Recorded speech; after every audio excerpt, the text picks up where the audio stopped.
Today, it's Edwin's Monday evening property rant.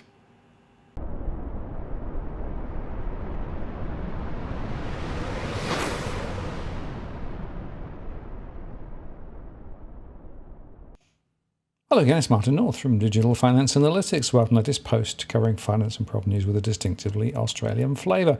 It's a very soggy Monday evening, but Edwin is still with me. Hi Edwin, how are you going? I'm still here. I'm still waiting for Noah's Ark to come past. Well, I've got a new project called Build an Ark. Martin, you get around. You're just about in every article that I read over the weekend and today. So you're getting around like a Leamington at a church picnic or a bloody sausage sizzle at Bunnings. Oh, I've got branches everywhere. No, it's funny, of course. It's really interesting how all of a sudden now everybody's interested in mortgage stress and what might happen to interest rates and all those things. You know, I've been banging about this for a long, long time, as you know, and it's funny when for a long time nobody takes much interest, then all of a sudden I get phone call after phone call after phone call from people saying, can you tell me about stress here or there or whatever? Well, it's fascinating. So yeah, it is currently menu item of the day. Yeah, look, and then you got to really wonder what's real anymore. What's real? Who's telling the truth? You're hearing it from all sides. The same media or publications change their mind at the toss of a coin. It's crazy. It's like we're living in an intersection of or a collision of multiple dimensions, Martin. It's crazy. One day Putin's bad, a hero fighting the so-called Nazis and everyone and everything else, then he's bad again. The mainstream media telling you buy. We're going to run out of land, we're going to run out of property, we're going to run out of apartments, we're going to run out of homes. And next thing you know, Sydney Morning Herald saying, don't buy, put the brakes on, wait until the market falls. The signs aren't that great, which they aren't really, but it's a utopian world. It's crazy out there. Well, there's a book called The Hitchhiker's Guide to the Galaxy written by Douglas Adams. It's one of my favourite books, right? And there's a wonderful quote in there about reality being on the blink, all right? And that's a bit how I feel at the moment. I think reality is definitely on the blink. Oh, look, it's crazy. It really is crazy. I mean, the nightmare that started in 2020, early 2020, you and I was speaking about it. We said that 2021 was heads down, tail up, and get your ass in a gear and work hard because 2022. We said in mid early 2021, we said this is where it was going to really the rubber was going to meet the road, and it is. I mean, it's craziness out there. You're hearing stuff with Russia, Ukraine, China, TikTok, Netflix, Visa card, oil possibly going over $200 a barrel. Then you've got gold over 2,000 US. I mean, an ounce, and I mean, it's look. I'll tell you what I'm waiting for, Martin. I'm just waiting for the news in this world of a kaleidoscope or a collision of multiple realities. I'm just waiting for the news where we get told Elvis, Jimi Hendrix, and Michael Jackson, are actually living, in a farm out west, further out west from Dubbo, and they've been working on some with Bill Gates. It's got to be Bill Gates in there working on some food and to regenerate human cells and growth. I mean, it's the fountain of youth, Martin. That's what I'm waiting for. I reckon it could happen. Well, I'm waiting for the headline that says JFK still lives. I saw him at McDonald's. I'm sure he was working at McDonald's at your way, your part of town, down at the Gong on the roundabout there. Probably right. But, it's fascinating, isn't it, how all of a sudden people are starting to talk about, we shouldn't have built all those properties on floodplains. I mean, what have we been saying for years and years? Well, and this is, and people were paying close to $1 million, and now I think over $1 million for homes in Jordan Springs. In the ponds and in the ponds, they're already fetching over $1 million for small blocks of land as well. Reclaimed land. I mean, there's so much going on in these subdivisions. They just can't leave the shit alone. They've got to backfill it. And why do they build so close to the natural waterways? Natural easements. And I mean, what do they expect, or is it really the politicians and the developers getting us ready to go back to Atlantis? I think that's on the cards as well, Martin. I think they're really training us that we're going to grow gills very soon. Well, you see, it's a simple story. 1 in 100-year floods means it's not going to happen for the next 20, 30, 40, 50 years, right? So they can make money in the short term by flogging off small parcels of land close to the stream, so the money flows, etc., etc. And then it'll be somebody else's problem to tidy up the disaster. Except, of course, that we're now having 1 in 100 years every year, which is a bit of a problem. Well, you saw the videos that we've been posting since 2015 with Parramatta River flooding. It's and people are just waking up to it now. We were warning the state government and the local government as to all this development, including the Powerhouse Museum that was going to go alongside Parramatta River there, and the fact that the basement car parks were below the river levels, and the issues that a lot of developers have had there. I mean, what does it really take to get that message across?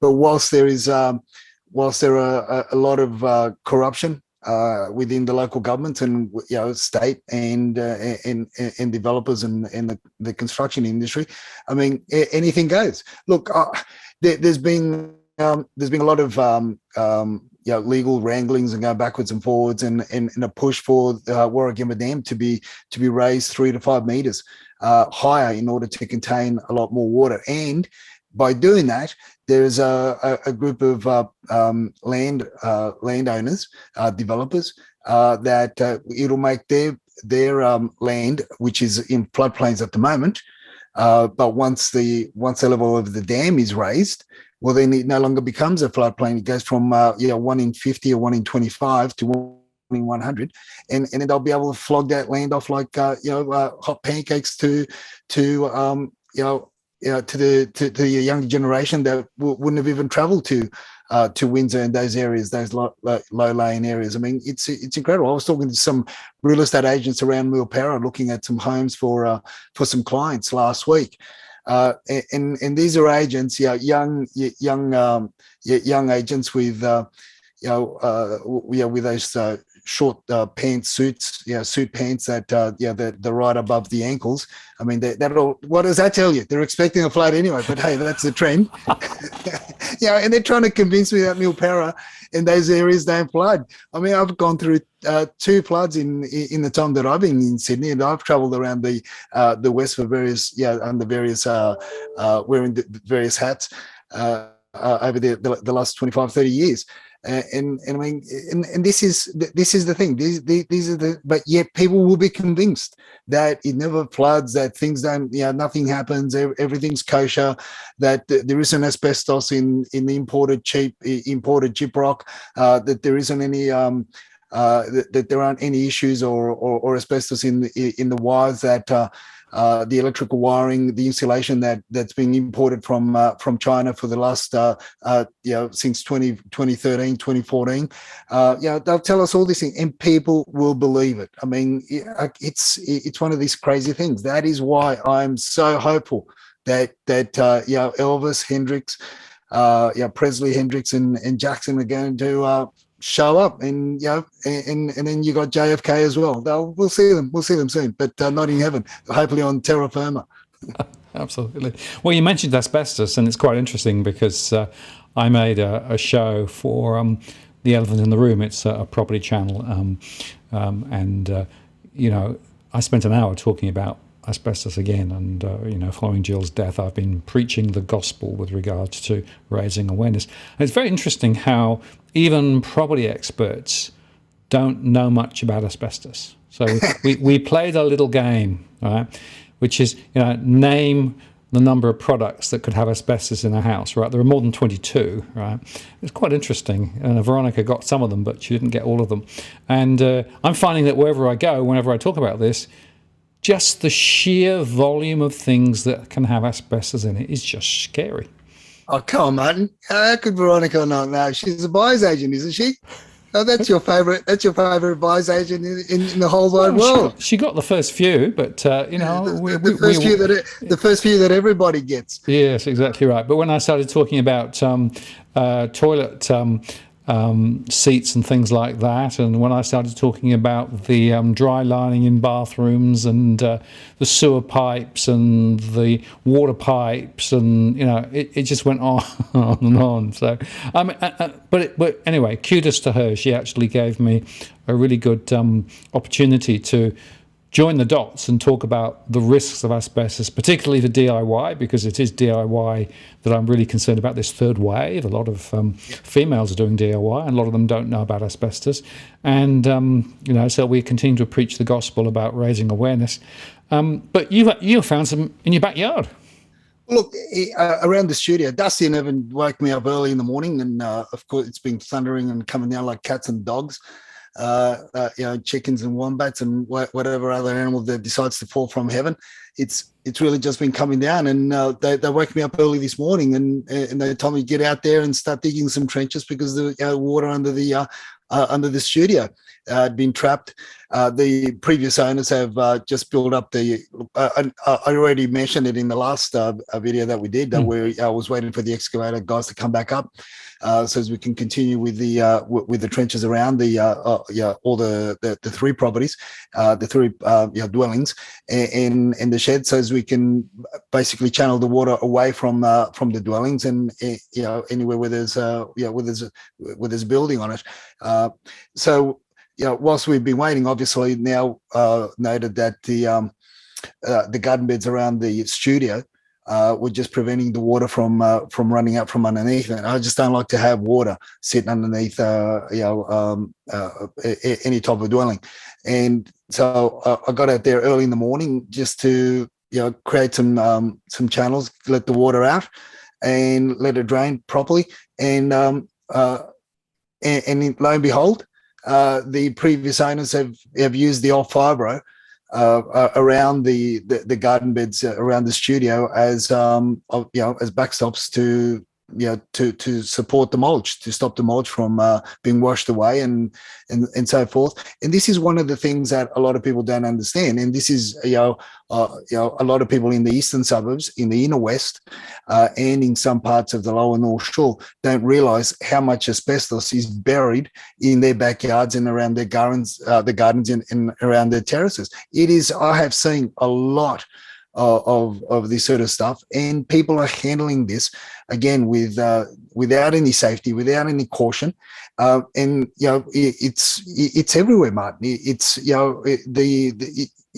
this stuff is just the construction industry is just riddled with asbestos, with other products, new products. That your Caesar stones, your quantum quartz, your so-called stone, artificial stone bench tops is what I'm referring to, where it's got silicosis, and people have been cutting into that, reshaping it, and in homes, without any, not thinking twice, thinking that it's real stone, it's not going to affect them, not knowing that it's a man-made product.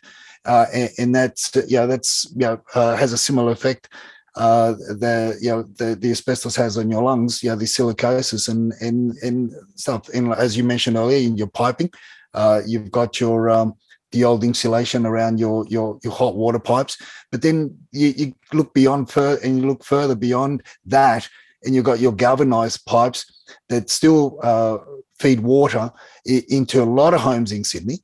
And they're all corroded and rusting out. So I mean, the list just goes on, and a lot of people don't realize how much arsenic there's also in the old floorboards.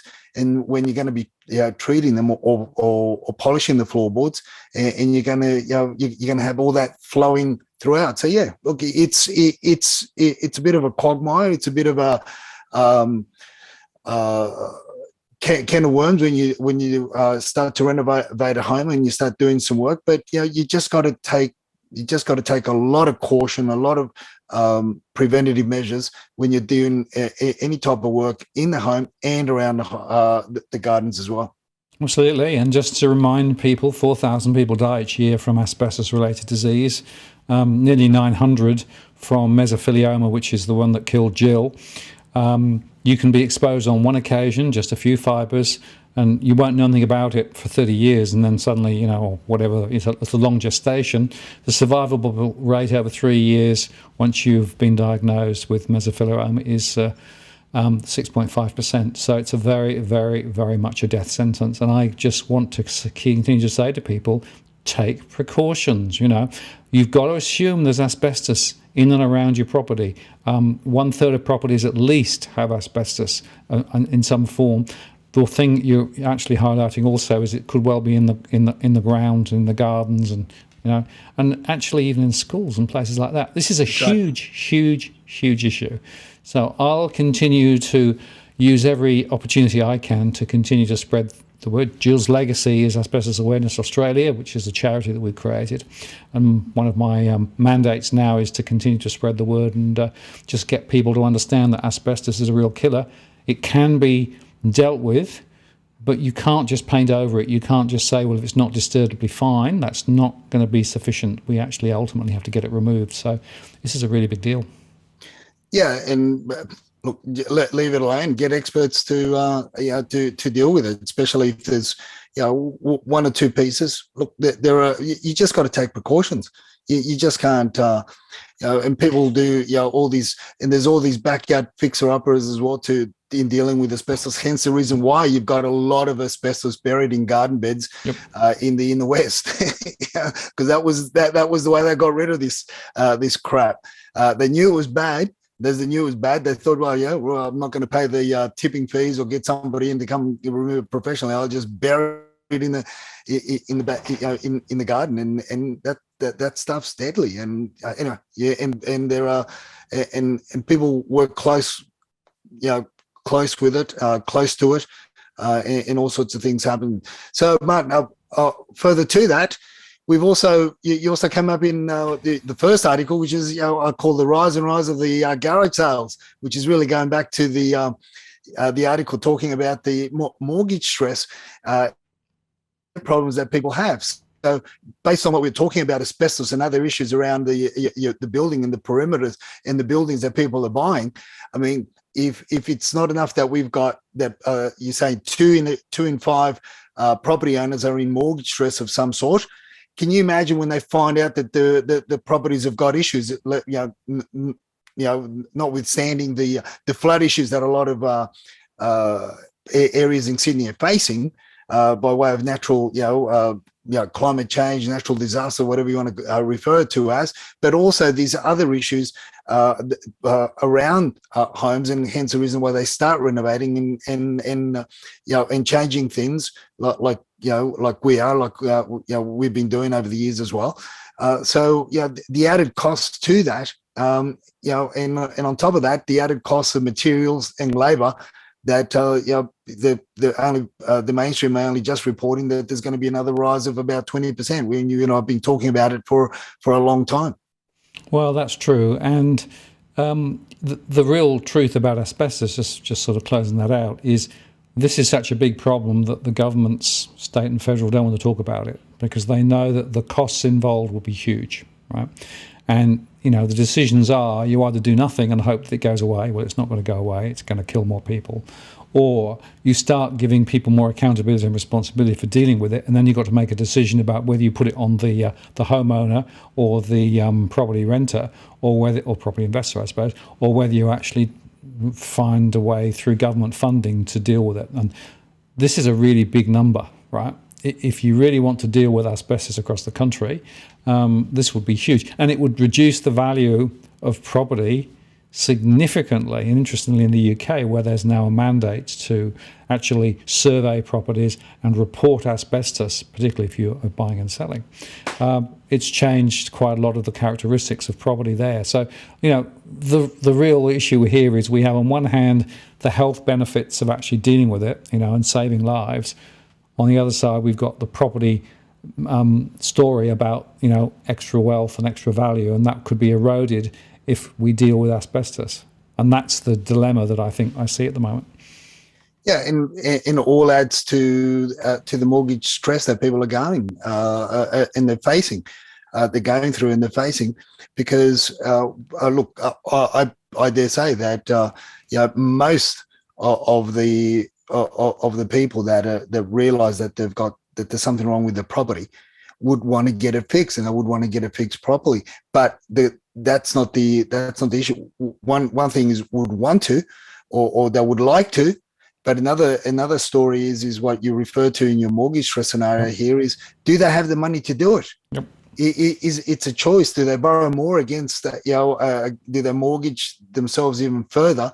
What do they do without in order to get things rectified? Yes, I've been saying for many years, for a very, very long time, as long as asbestos is coated, you leave it alone, you don't touch it, and it's well coated and you protect it. You leave it alone, it leaves you alone. But people don't do that. People, it also deteriorates, it breaks. So you've got to be conscious of that as well. But regardless, sooner than later, somebody's going to have to wear those costs. And as you say, the government certainly don't want to do it because it's going to be huge. And then what do you do? To what length do you push the rectification works in homes?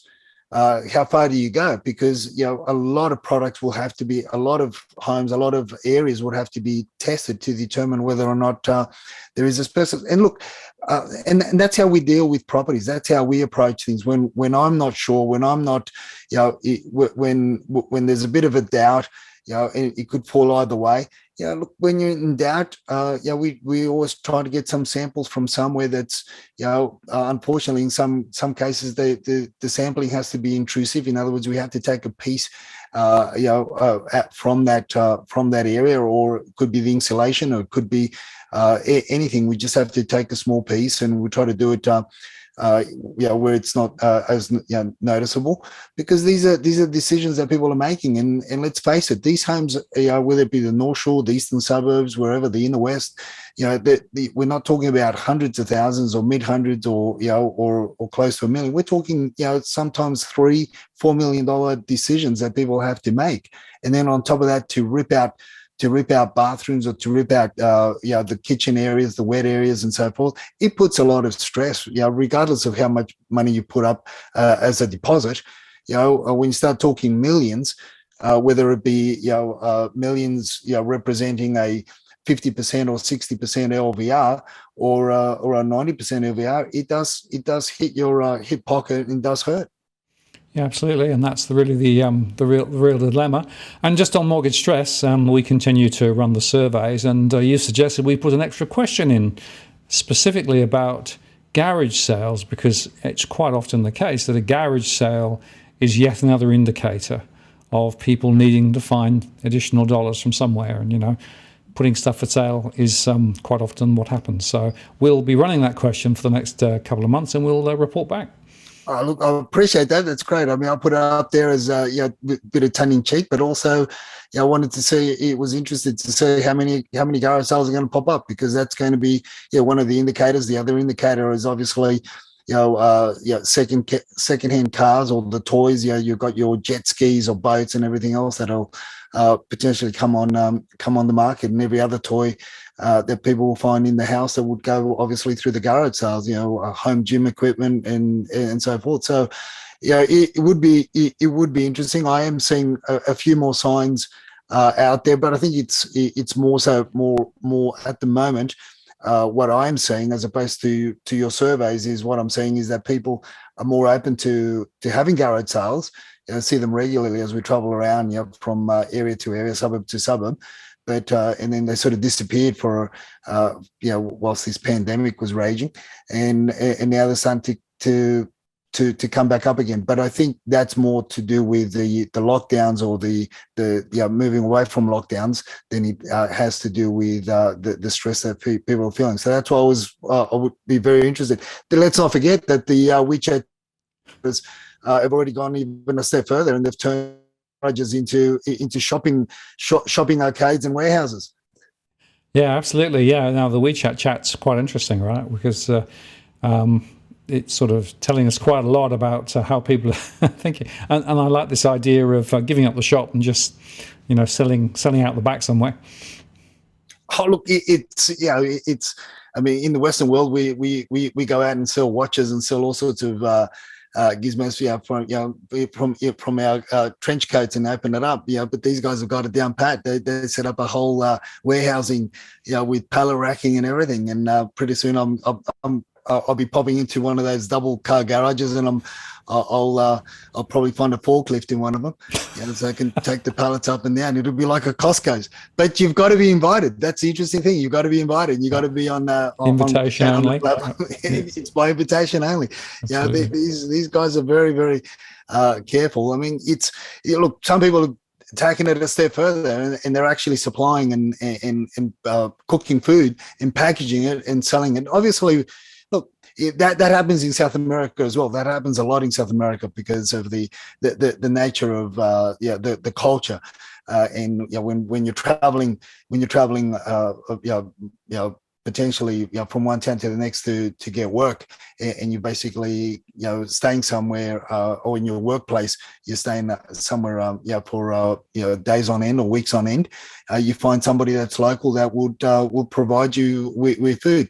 Saves you going, especially when you don't have McDonald's or restaurants or takeaway places that are too expensive, and you just find somebody that's local that's willing to cook food. That's a traditional thing, but they've taken, as I said, they just keep on taking it one step further, and they just but then good luck to them, given the fact that the hefty rents that they're paying in the commercial strips and malls. They're just literally working for peanuts. They get nothing out of it other than major burdens and stress. So they've gone that step further, and unfortunately for further WeChat chatter is the mainland China, and the mainland chatterers are saying there's going to be further decoupling of China from the West, because they're watching very closely what's happening with Ukraine and Russia. We know that those links, those ties between China and Russia are very strong. They're going to be pushing for that digital currency, the e-yuan, and also that blockchain type of currency, digital trading currency. That's just going to strengthen China and Russia, Iran. I think we also mentioned that potentially Pakistan might come into the picture. And North Korea are talking about joining them as well. So that's something that's going to be interesting with regards to on a global scale, and how that's going to affect us and how that's going to affect our property market and scenarios is playing out the way that we've been calling it. The WeChat chatterers have been telling us. We're seeing a lot of apartments on market. Investors are going to be finding it more and more difficult to get the apartments, the rental apartment market filled, because obviously we're not going to have as many students, and we're also not going to have the tourism that would have otherwise been expected to get. And from their tourism, you get obviously your ghost visa holders, which basically come in as tourists or come in as students, and then they go out into the workforce for a long stay. So that's a chatter that's coming out of mainland China, Martin. So I don't see good news for the apartment market at all, not in the near future. And it's worth just reflecting. The conflict in Ukraine is already having a knock-on effect in terms of tourism and transport infrastructure, as well, of course, of the question of the price of oil, because, of course, if that goes up, then the cost of flights goes up. All of that is going to have a very significant depressive effect, once again, on tourism and on transportation around the place. So we might actually be facing a similar scenario to where we were with COVID a couple of years ago at this time of the year. Another reason why I tend to agree with you that this influx of migrants that everyone's been talking about, they may just not turn up.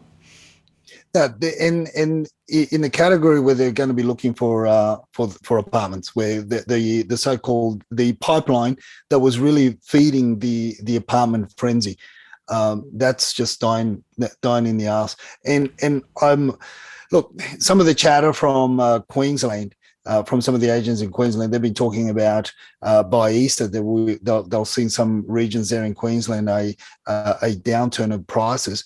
Again, because let's not forget that Queensland is predominantly, other than some mining and so forth and primary goods, you've also got one of the main economic strong points was tourism, and the tourism was from China, from overseas, and they're not going to get it. So obviously there's going to be a lot of suffering there, and there's going to be I predict a migration south of the workforce coming into Sydney, and may even go down as far as Victoria. But I know that historically, New South Wales has been very strong in terms of the economic standing with regards to jobs and so forth, and hence the reason why I say that there'll be if there's a fall, it'll be a soft fall in with regards to home prices, but apartment prices, I'm just looking at a crash every week. What our WeChat chatters tell us, with the information that we get, local news, local info, numbers, the historical listings, how they're trending, how the current listings are trending to the historical listings. It's just it's that rapid fall for apartments. It's just, in my view, it's just playing out, albeit in a bit of slow motion at the moment. But I think that's going to pick up rather rapidly. Homes, again, just a different scenario, Martin. I think from what we're seeing, there's still a little bit to go. If the trend with home listings, for sale listings continues before the surge of the PR visa holders that we know are poised to come, and they're already getting ready to come. We're already getting calls from overseas property buyers wanting us to look for homes in specific areas with specific mandates, with big blocks of land over 700 square meters and so forth. There's still going to be a bit of an appetite there, but then again, it's the apartments that are going to be an interesting watch and see. Yeah, and let's talk statistics and price drops, right? Because that's now very much in the frame. With statistics, that's something that's been just very, very, very much in your face with regards to the open home inspections, with regards to what some of the agents tell us off the record, and obviously with our friends on Twitter, you've got notions of or reports of price drops that they're noticing around Sydney. One is from our mate himself, Power, and another one from Mark. And this is the stuff that I get throughout the week of different things. Myself personally, I just put one of my tweets up there. Where properties that was guiding at when I went and inspected it, the guide was 2.8. When our clients went and inspected it, the guide was 2.9. And then when I followed up on it within days, and this is only within days of the first week on market, the guide had been revised to 2.7.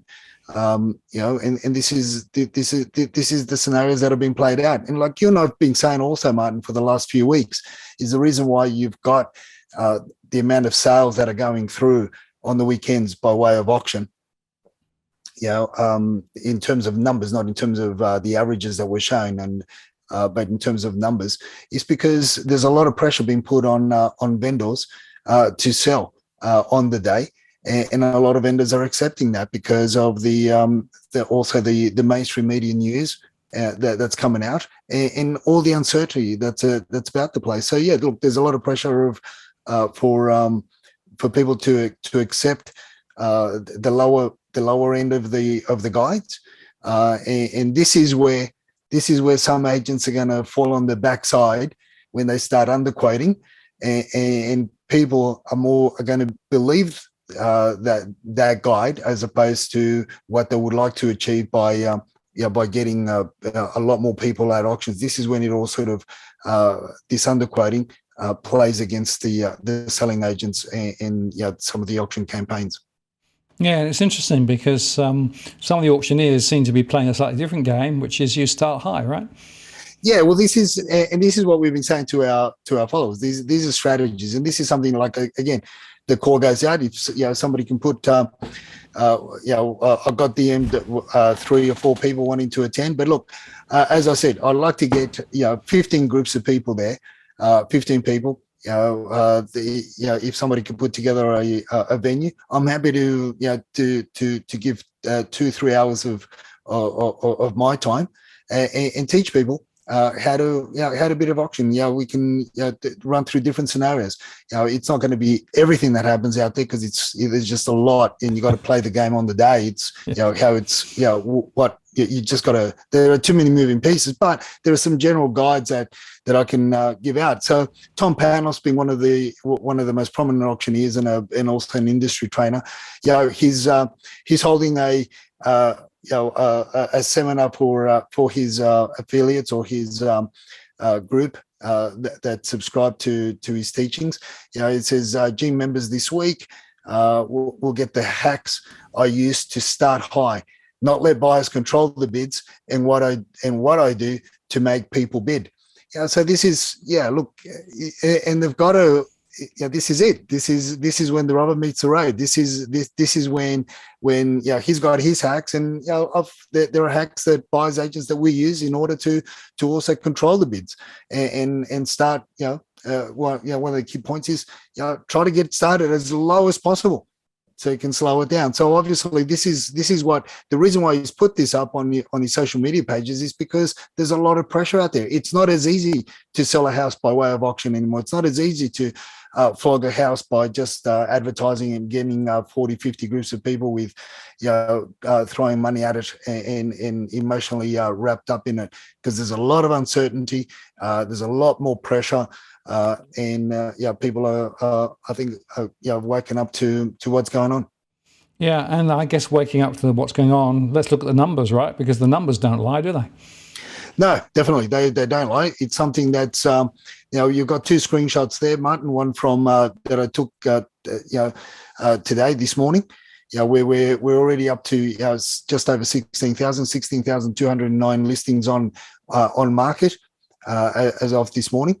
And in terms of homes, home listings on market, you've got 6,820. I think I took this screenshot at around 10 or 10:30 after I was able to, Dusty and Evan let me come in, have a bit of a break from digging trenches from 7 o'clock in the morning to get the water out.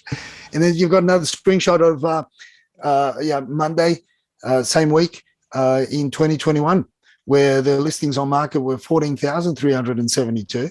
That's a huge jump from 2021, and the homes on market, only 5,640 and 46. So this is something this is the trend that I'm talking about. There's a lot more listings on market, and this is the time when listings started retreating for homes last year.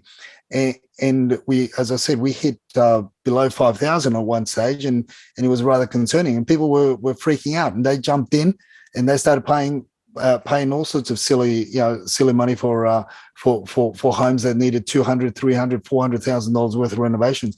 It was just incredible to see. So this is the other thing that I've noticed, Martin, is I've also, on a Monday, what I do is I do screenshots throughout the day.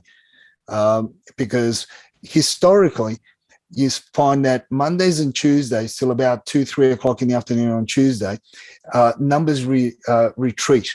Numbers on market retreat, and that's because all the homes or the properties that got sold over the weekend, they get taken off the portals, the domain portal, and you see the numbers retreating.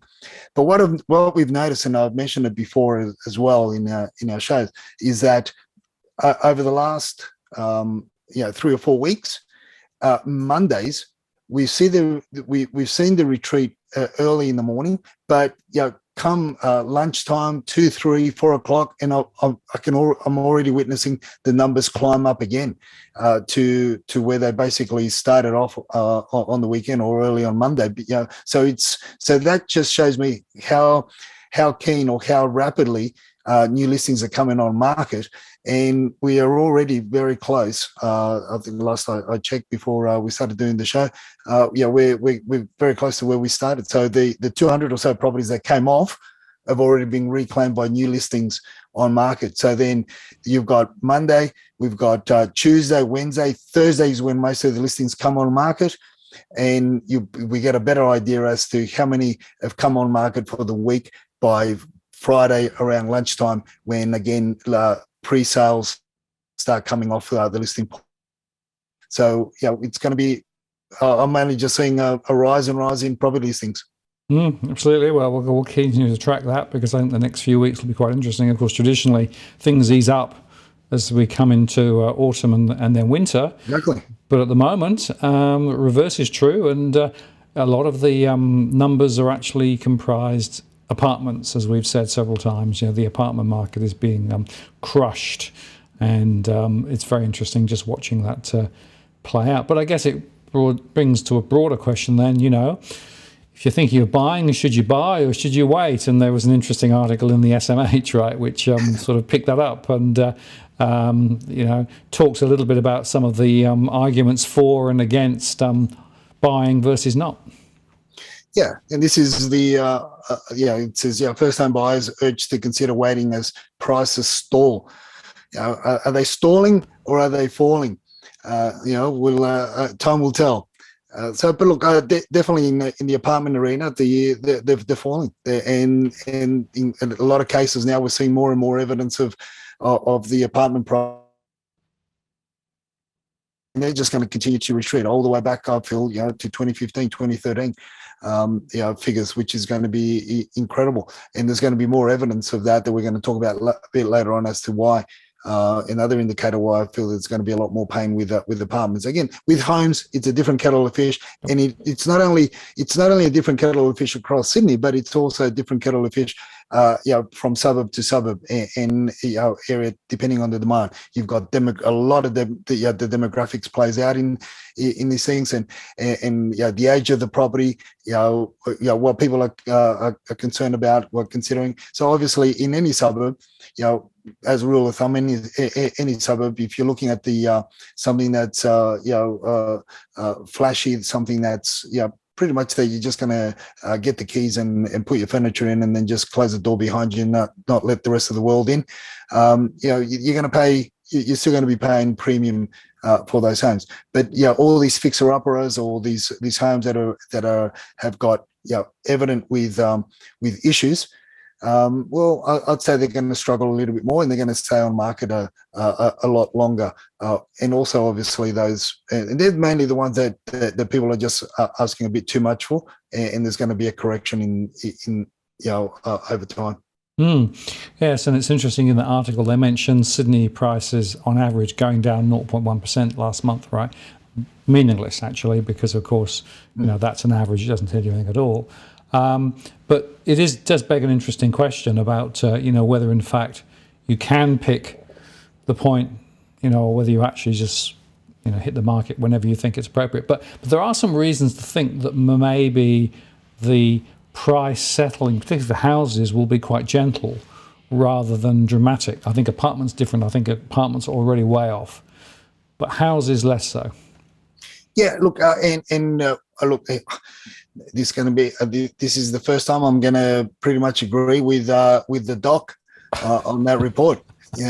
I've gone toe to toe with the doc many times, but I'm gonna agree with him to an extent. I mean, Louis is of the same opinion as well. Louis Christopher is of the same opinion with regards to houses, and this is where we've got to differentiate between houses and apartments. Look, we know that the government are throwing everything at this, and they will continue to throw everything at this. Hence the reason why this window of opportunity, I think last week I said it's going to be anywhere between 8 and 12 weeks, plus maybe a little bit more, before we're going to see the, I'd say, wouldn't be surprised if the government start actually, paying for the FA tickets for these PR visa holders to come over and to come over a lot sooner in order to sustain the housing price. I wouldn't be surprised.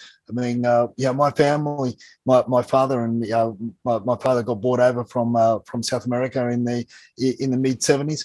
and the whole, our trip was paid for by the government because he was specialised in, in the field that they wanted here in Australia. He's an engineer in South America, but a boilermaker here and specialised in oil rigs, looking after oil rigs and the piping and so forth, and in welding. So, you got paid for. I wouldn't be surprised if we go back to that margin where the government just going to throw everything at this to bring this PR holder, visa holders, and these are people that are cashed up. And this is the interesting thing. I'm talking about people that are cashed up that are going to come in and buy. As I've said before, with these are medical professionals, IT professionals, and finance professionals. The three sectors that we're keeping a keen eye on that are coming in, because they're coming in and they're going to be buying with very low LVRs. So interest rate rises aren't going to matter much to them. So that's what the government needs. So I wouldn't be surprised if that's what the government do in order for the housing market to have a soft landing. Apartments are a different kettle of fish.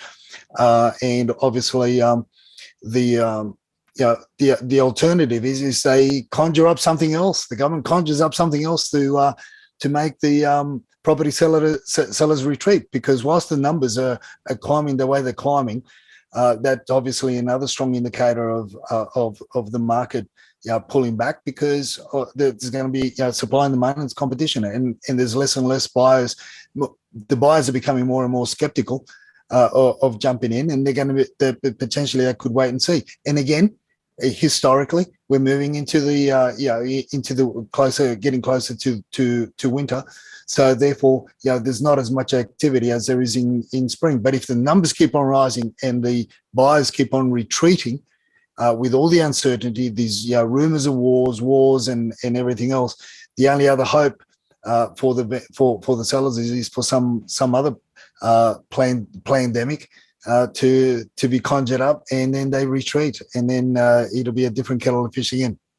Absolutely, and it is just worth reflecting that the levers that the government have are still quite extensive, right? So they can do quite a lot. I'll give you an example. In Tasmania, they've announced even more generous incentives for first home buyers, including up to $200,000 shared equity, right? I'm expecting to see a whole bunch more of shared equity things going on to try and actually pull more people forward.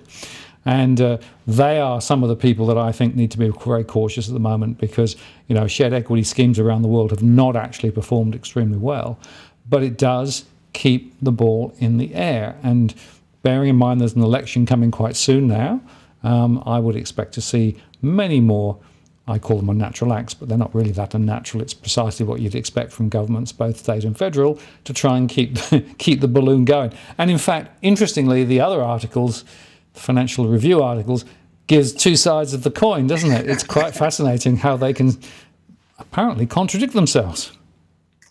Yeah, but look, I guess our job is to really sift through all the BS and try to get the nuts and bolts to our viewers and our followers. One article is talking about the housing markets hold up amid heavy weather.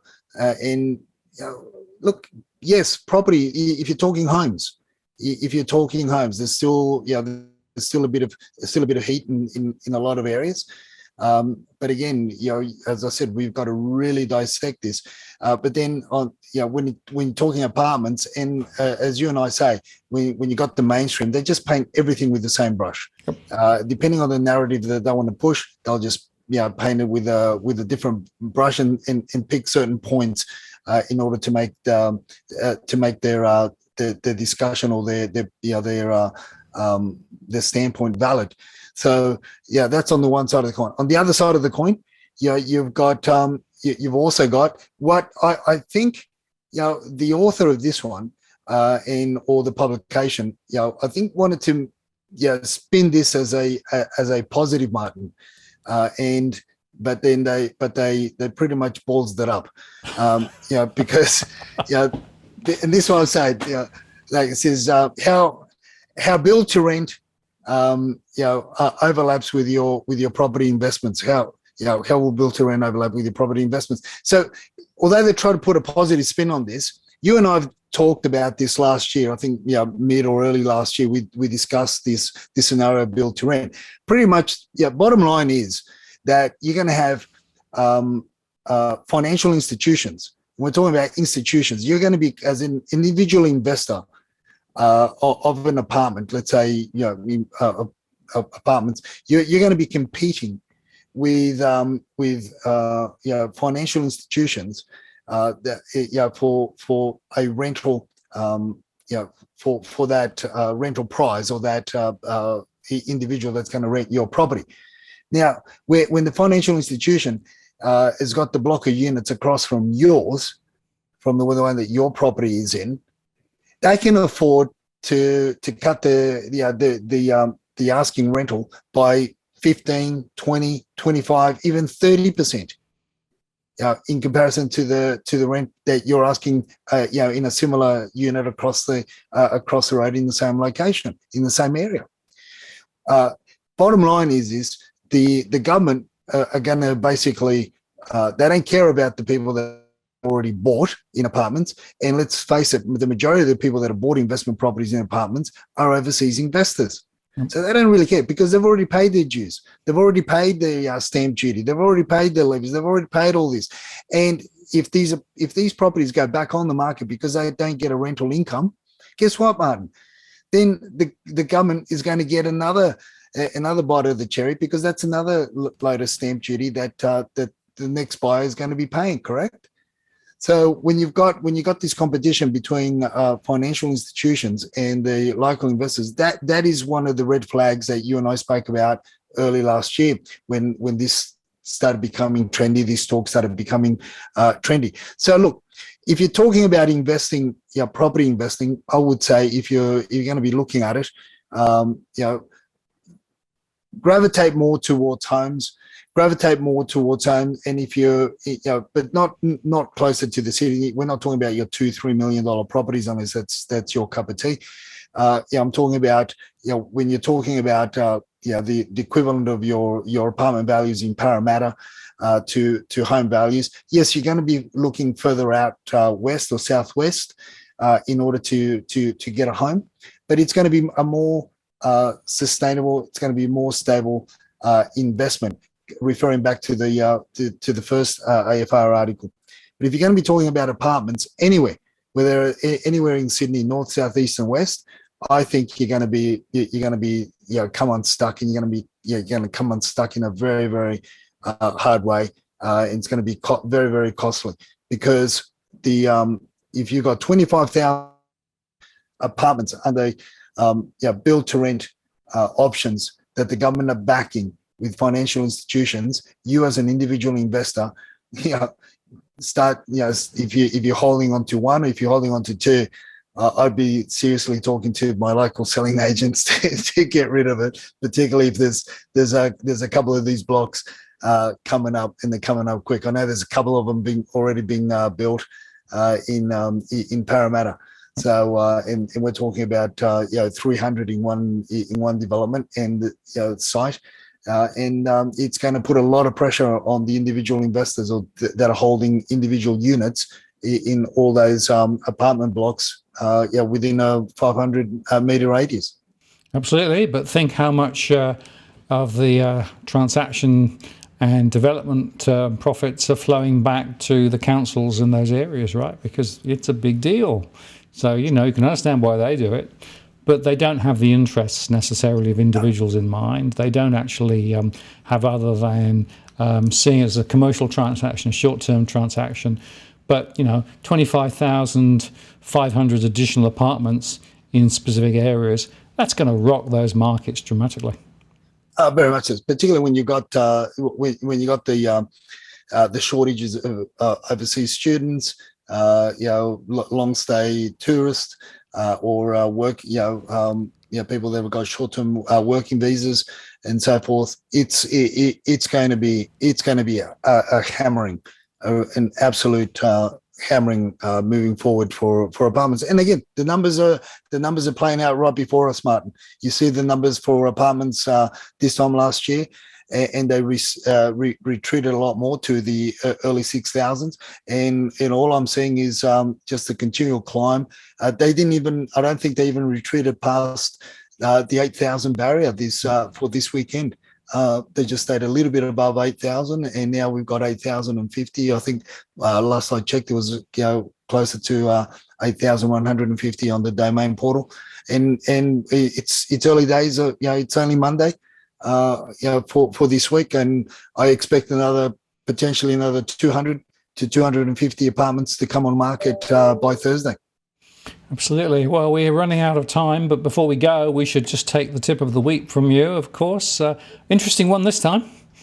Oh, look, this is an article that was put out by the CEO of the Professionals, David Crombie, an old mate of mine. He used to be the CEO of one of the industry bodies, and he moved over to the Professionals group, and it's a link that you could post out, Martin. It's simple, it's straightforward. It basically gives you an idea of the repairs and maintenance and who pays for what. It's basic. It's not in depth.